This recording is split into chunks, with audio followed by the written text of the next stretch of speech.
오늘 누가복음 24장의 말씀을 통해서 우리 믿음의 고백, 또 우리 기독교인들에게 사실 부활이라는 고백은 신앙의 심장과도 같은 믿음의 고백인데요.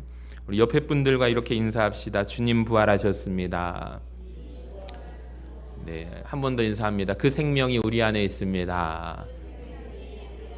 네, 감사합니다. 우리가 매년 해마다 부활절을 맞이하게 됩니다. 작년에는 4월 셋째 주간이었는데 올해는 4월 첫째 주간입니다. 바뀝니다. 교회력으로 따지기 때문에. 여러분, 매년 부활절을 맞이하지만 여러분에게 오늘 부활절은 어떤 의미를 갖고 있습니까? 혹시 1년에 한 번씩 돌아오는 절기인가요? 혹은 죽음 이후에나 일어날 먼 미래의 막연한 사건으로 여기고 계시진 않습니까? 우리 성도님들 모두가 마음에 새겨야 할 진리가 있는데요. 부활은 이론이 아니라 실제가 되어야 합니다. 부활은 교리가 아니라 생명이 되어야 합니다. 오늘 우리는 2000년 전의 슬픔과 절망 속에 무덤을 찾았던 여인들과 제자들의 발걸음을 따라가 보기를 원하는데요. 그들은 죽은 스승을 기리러 갔지만 그곳에서 살아계신 하나님을 만났습니다. 오늘 특별히 중고등부 2명의 학생, 김찬영 학생과 정지우 학생의 세례식이 있었는데요. 이들은 지금 중학교 3학년입니다. 인생에서 가장 예민하면서도 귀한 이 시기에 주님 앞에서 자기 신앙을 고백하고 세례받는다는 것은 오늘 본문이 말하는 죽은 자의 영역에서 산 자의 영역으로 옮겨지는 놀라운 부활의 사건과도 같은 일입니다.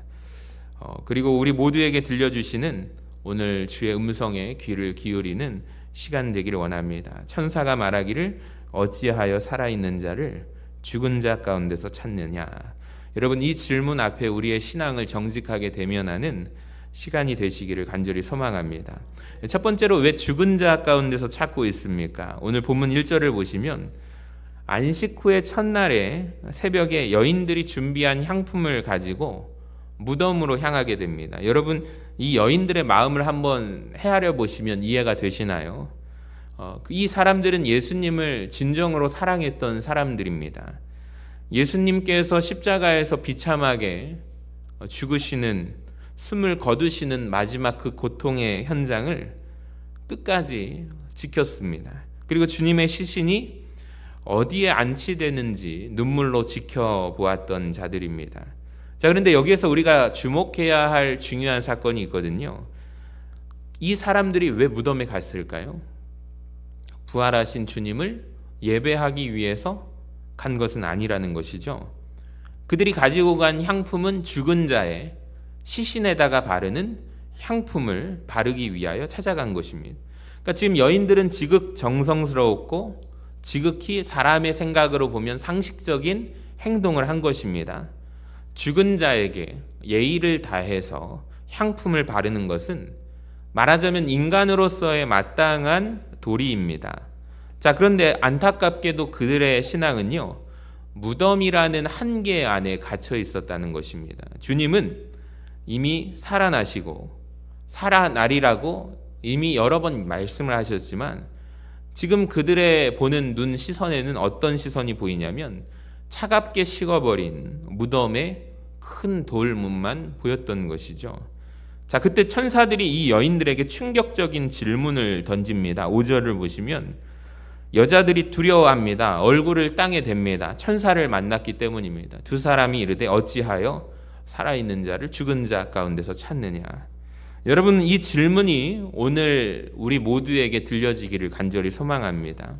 여러분, 우리가 입술로 고백합니다. 내가 하나님을 믿습니다. 난 하나님의 자녀입니다. 고백합니다. 근데 실제 우리의 삶에서도 같은 고백으로 살아가고 계십니까? 어쩌면 나의 삶 가운데서는 여전히 죽음의 냄새가 나는 곳, 생명이 없는 곳에서 답을 찾으려고 노력할 때가 많지 않습니까? 첫째로 우리는 이런 과거의 무덤 속에서 하나님을 찾으려고 합니다. 예전에, 자꾸 그 시점이 지금이 아니라 옛날을 말씀하시는 분들이 계십니다. 예전에 내가 은혜 받았을 때는 이랬는데, 그러니까 교회도 마찬가지예요. 우리 교회도 예전에는 이랬는데, 사역을 하다 보면은 과거의 영광과 혹은 과거의 깊은 상처라는 무덤에 갇혀 사시는 분들을 보게 됩니다. 여러분, 우리 하나님은 예전에만 역사하셨던 하나님이 아니시거든요. 지금도 살아 역사하시는 현재의 하나님이심을 믿으시기를 바랍니다. 보니까 고난주간 특별 저녁 기도에 참석하시는 분들이 해마다 그분이에요. 근데 올해 보니까 한 10분 정도가 새롭게 나오셨어요. 저는 참 이게 큰 변화다. 그걸 어떻게 알게 되냐면 주보에서 헌금자 명단을 입력하면서 오셨던 분들 명단이 다 기록이 됩니다. 개수가 됩니다. 보면서 새로운 이름들이 왜 해마다 반영되지 않는 것인가? 왜 출석부에 오시는 분들만 오실까?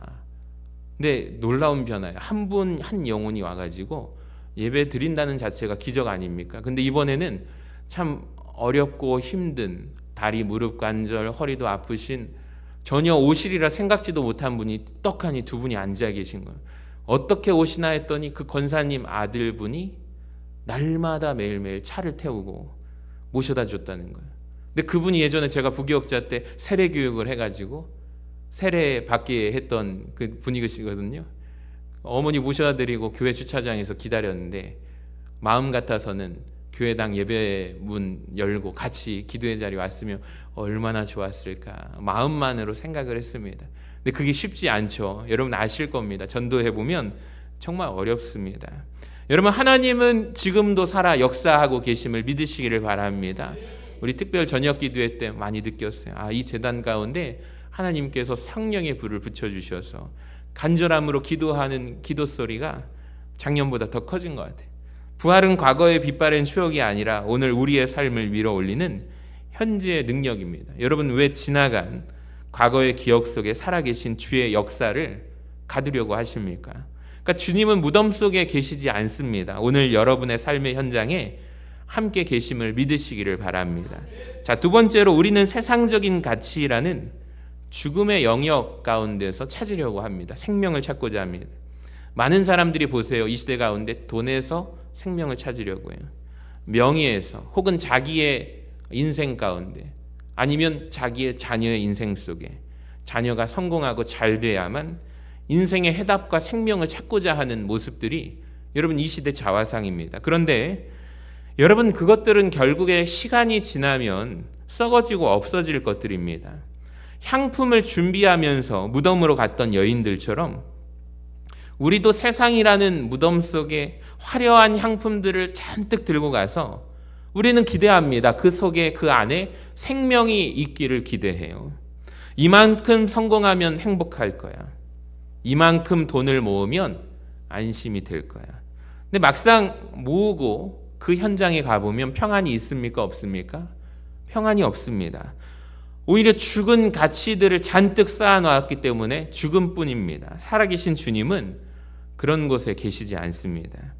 오늘 세례받는 2명의 학생에게 권면합니다. 이 세상 친구들은 외모라든지 성적이라든지 인기라는 죽어있는 가치들 속에서 행복을 찾으려고 하지만 오늘 2명의 학생이 고백한 세례받고 온 세상에 선포할 것은 나는 죽은 자 가운데서 생명을 찾지 않겠다는 고백이 있기를 원합니다. 나는 오직 살아계신 예수님 안에서 나의 진정한 가치를 찾겠다 결단하는 우리 2명의 학생이 되기를 간절히 소망합니다. 여러분 이것이 바로 부활을 믿는 사람의 태도라는 것을 기억하시기를 바랍니다. 자, 두 번째로 기억하십시오. 무엇이 생명입니까? 말씀이 생명입니다. 무덤이 비어있는 것을 보고 어찌할 바 몰라 당황해하죠. 여인들에게. 천사가 내리는 소중한 처방이 무엇일까요? 그것은 바로 기억하라입니다. 따라합시다. 기억하라. 6절 하반절을 보세요. 갈릴리에 계실 때 예수님께서 너희에게 어떻게 말씀하셨는지를 너희는 기억하라. 여러분 부활신앙이라는 것은요, 어느 날 갑자기 하늘에서 떨어지는 새로운 환상을 보는 것이 아닙니다. 이미 우리에게 주신 하나님의 말씀을 다시 기억해내는 거거든요. 자, 7절에 천사가 예수님께서 살아 생전에 하셨던 말씀을 다시금 일깨워 주십니다. 인자가 죄인의 손에 넘겨져 십자가에 못 박히고 제3일에 다시 살아나야 하리라. 이 약속의 말씀을 말합니다. 여러분, 믿음이 무엇일까요? 믿음이라는 것이 내 마음 가운데 일렁이는 감정과 척박한 환경을 의지하는 것이 믿음이 아닙니다. 그러니까 어떠한 상황 속에서 무엇을 기억해내는 거예요? 살아계신 하나님의 말씀을 기억해내는 것이 믿음입니다. 여러분, 그것이 믿음의 실력이라는 것을 기억하시기를 바랍니다. 그러니까 여인들이 예수님이 처참하게 죽으시는 환경을 볼 때 뭘 잊어버렸죠? 그들은 말씀을 잊어버렸습니다. 로마 병정들의 눈앞에 보이는 커다란 서슬퍼런 칼날과 십자가에서 죽으시는 그 고통의 모습이, 그 너무나도 절망스러운 현실이 눈에 크게 다가오는 거예요. 그러니까 주님께서 그 예전에 갈릴리 푸른 벌판에서 그토록 강조하셨던 부활의 약속을 그들은 잊어버립니다. 망각해버리는 거예요. 여러분, 우리의 신앙이 뿌리채 흔들리는 이유는 무엇입니까? 내 환경이 어려워서 그럴까요? 여러분, 정답은 뭘까요? 내 안에, 내 신비에 새겨진 하나님의 말씀을 우리가 잊어버렸기 때문입니다. 기억하지 못하기 때문입니다. 삶에서 감당하기 힘든 문제가 닥칠 때 우리는 당장 고민해요. 우리는 어떻게 살아야 하지? 걱정하고 낙심합니다.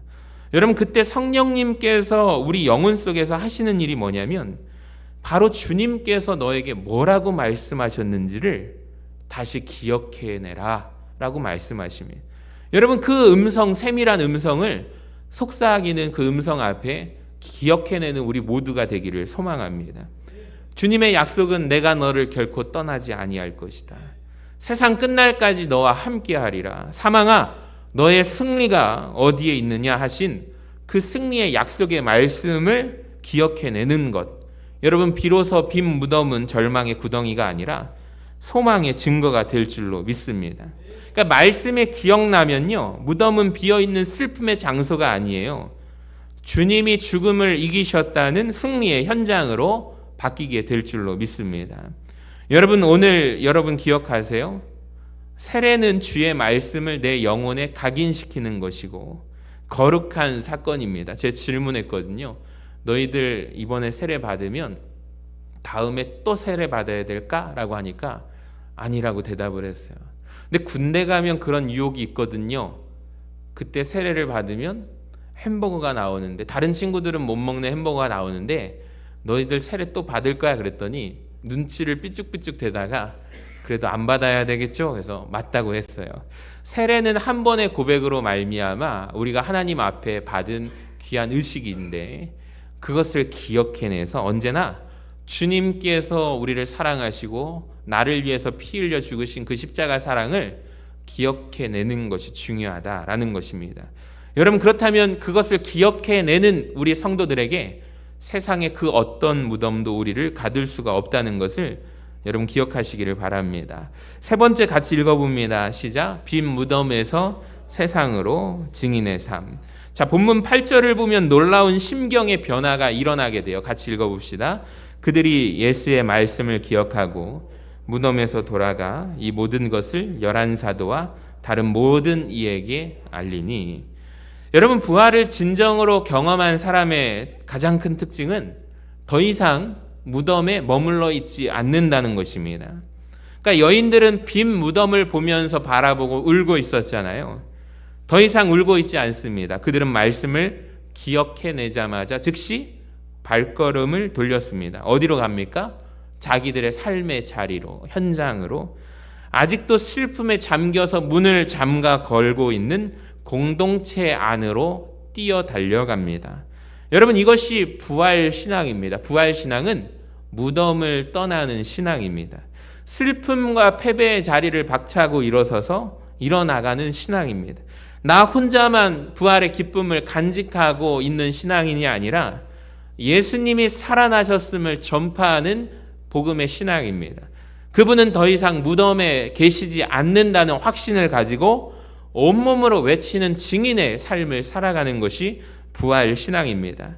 자, 그런데 오늘 본문 11절을 보세요. 여인들의 뜨거운 보고를 받은 사도들의 반응이 어떠합니까? 같이 한번 읽어봐요. 사도들은 시작. 사도들은 그들의 말이 허탄한 듯이 들려 믿지 아니하나. 여러분, 이것이 세상의 1차적인 반응이거든요.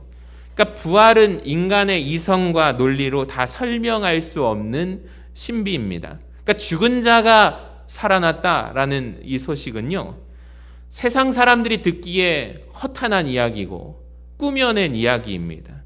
어이가 없는 소리일 수밖에 없습니다. 자, 그런데 하지만 베드로를 보세요. 제자 가운데 베드로는 달라요. 12절에 보면 그는 즉시 일어나서 어디로 달려가요? 무덤으로 달려갑니다. 그리고 주님의 몸을 감쌌던 세마포만 남은 것을 보고 놀랍게 여기면서 집으로 돌아가요. 사랑하는 성도 여러분, 세상이 우리를 비웃고 부활에 대해서 말하는 우리를 부정할지라도 여러분, 우리는 주님을 향하여 달려나가시기를 바랍니다. 주님이 계시지 않은 빈 무덤을 확인하고 그분이 살아나셨음을 우리의 변화된 삶으로 증명해내야 합니다.